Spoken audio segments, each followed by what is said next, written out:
Hello everyone, this is Dr. Jasmine and welcome back to our YouTube channel. तो आज हम बात करेंगे ब्रशिंग के बारे में. So the main problem that is related to brushing is bad breath या जिसको हम medical terms में halitosis भी कहते हैं. So what is the main reason behind halitosis? Number 1 is your poor oral hygiene and number 2 is your systemic disorder. 90% of the people they suffer from bad breath because of their poor oral hygiene. तो किस तरह से अपनी oral hygiene को maintain करें, क्या हमें measures लेने चाहिए, ये हम आज इस वीडियो में डिस्कस करेंगे. So number 1 is your brushing technique. How to brush your teeth. You have to use a technique that is called modified Bass technique in medical terms. So what exactly this technique is? You have to hold your brush in front of your mouth and then you have to follow 3 motions. Number 1 is the vertical motion, number 2 circular motion and number 3 is the sweeping motion. And how it looks like this. For example, if this is your toothbrush and then you have to hold it in front of your teeth and then number 1 you have to do the vertical motion, the round motion and then the sweeping motion. You have to sweep away the plaque, the accumulated food from your gingiva towards your teeth end, right?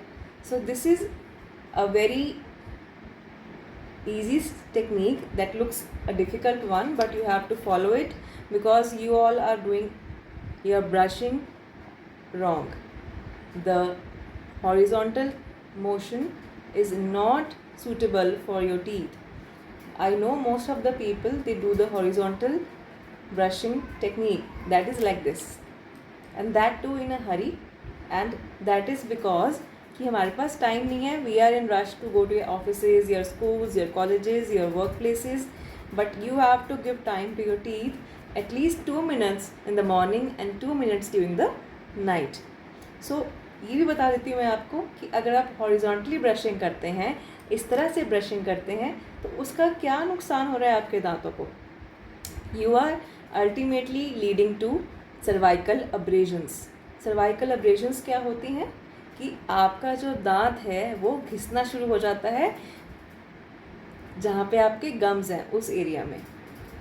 जब दांत घिसना शुरू हो गया, the upper layer that is being removed and जो lower layer है वो expose हो जाती है. And the lower layer, the second layer is very sensitive to hot, cold and sweet, जिसकी वजह से आप हमें सेंसिटिविटी की कंप्लेंट कर रहे हैं. सो अगर आपको सेंसिटिविटी का इशू आ रहा है तो सबसे पहले अपनी ब्रशिंग टेक्निक ठीक करिए and then you should go for some other measures if it is not treatable bye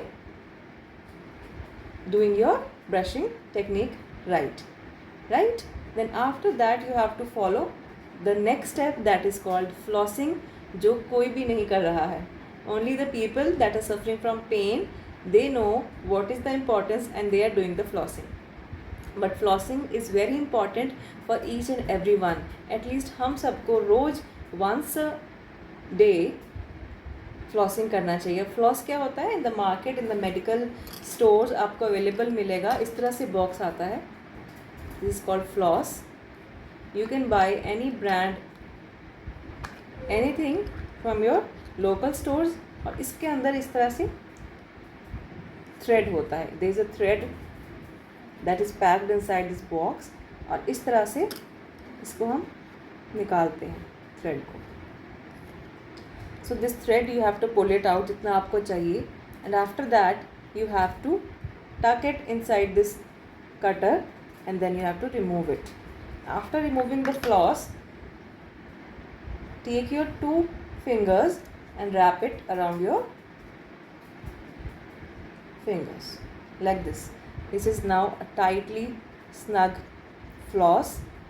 How to use it now? You have to clean it between your tooth, not on your tooth. This is for interdental cleaning. Interdental means between 2 teeth like this. ठीक है. So you have to, for example, if this is your teeth, right? If this is your teeth, you have to place it like this between your tooth. That is between your tooth. And then you have to remove the floss from your one finger and you have to pull from the other side. So this way you can clean interdentally, which is very important because brushing से हमारे ऊपर के जो cleaning है वो हो जाती है, बट जो दांतों के बीच में फूड एक्यूमुलेट होता है that is not properly clean with the brush. So उसके लिए flossing is very important because सबसे ज़्यादा इंसिडेंस ऑफ डेंटल कैविटीज़ या केरीज भी इन बिटवीन टीथ ही हमें पाई जाती हैं क्योंकि वहाँ पर सबसे ज़्यादा फूड स्टक रहता है. सो मेक श्योर कि आप ब्रशिंग और फ्लॉसिंग सही कर रहे हैं और रोज़ कर रहे हैं. Right? Apart from this, you have to take some measures in your diet also. अपनी शुगर लेवल्स जो हैं, आप शुगर ले रहे हैं अपनी डाइट में, उसको आप बिल्कुल लो कर दीजिए, मिनिमम कर दीजिए. You can substitute your refined sugar with your brown sugar also. जितना भी आपको फ्रूट्स और वेजिटेबल्स हैं that freshly available in your market, उसको आपको ज़्यादा से ज़्यादा कंज्यूम करना चाहिए सो दैट कि आपका जो बॉडी है, जो आपके टीथ हैं, आपके गम्स हैं, they stay hydrated and they stay healthy. जो फ्रूट्स आप ले रहे हैं, वेजिटेबल्स ले रहे हैं, that is not only important for your oral health but also your general body health. जितना ज़्यादा आप फ्रूट्स लेंगे या वेजिटेबल्स लेंगे that will cure all your deficiencies और vitamins and everything minerals that is available so that आपको medicines जो हैं वो कम से कम खानी पड़े. Also the people who are using tobacco products, I totally disagree with the statement that we have addiction या हम नहीं छोड़ सकते हैं या हमसे नहीं होगा. This is totally wrong. अगर आप अपनी सेहत का ध्यान नहीं रखेंगे तो कोई भी नहीं रख पाएगा, ठीक है ना. So you have to avoid, you have to stop using tobacco products so that आपका oral hygiene बिल्कुल ठीक रहे. क्योंकि आप टोबैको प्रोडक्ट्स यूज़ करेंगे you will suffer from staining. You will notice कि आपके दांतों के ऊपर ब्लैक स्टेन्स हो गए हैं या दांतों का रंग काला हो गया है, ब्राउन हो गया है.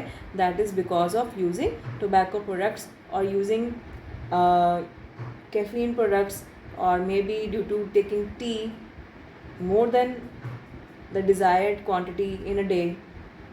सो इन सब चीज़ों के जो कंजप्शन है इनको आप मिनिमम से मिनिमम ही कर दीजिए, ठीक है. So that your staining that is cured without going to the dentist.